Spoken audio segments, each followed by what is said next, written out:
kata-kata uragam yang sangat menyakitkan di ketika wadai berdubit tu wadai tangi yang inang gop tua deke inang draw wadai tangi yang anak daragop tua deke inang draw betul ji kata-katanya hana bijak pak katanya nan de jeut betul ji perumoh ron jauh lebih cantik sih daripada perumoh gop cuma kadang-kadang hana ni prioritaskan hana ni salon hana ni juk peng ke budak ukuran 100 ribu peng ni juk betep dempu inan ke belanja inan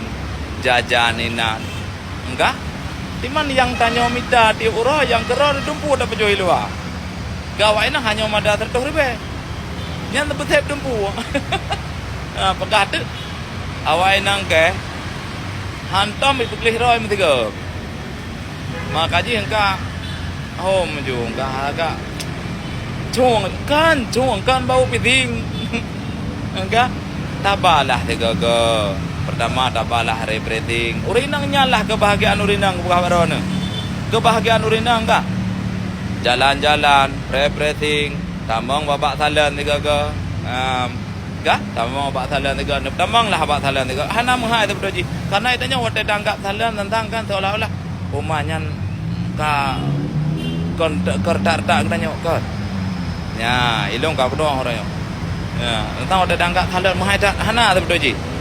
nyai nang kale irah muka nai beglih dumpu beglih dah nai tanya bi wate dawa mengati tu nya bagi ron yang naik Medan enggak ataupun kakak-kakak yang jak Medan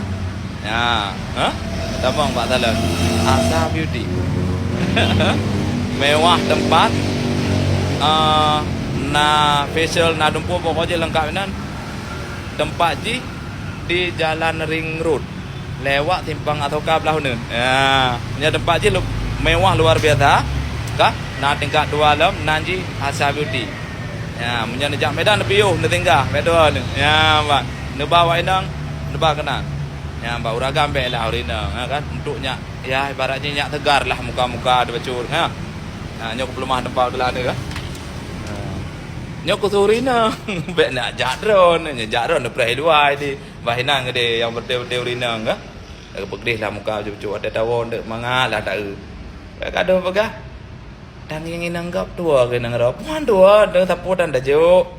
pegah ada awak inang long hiburungkan telah rinang drone telah nejuk pempeng beo bah kerja bah talan enggak peglih dah bek cemburu hana mampu sang-sang terkesan talan ka bahaya dak hana kan adanya negala nampak cukup mewah negala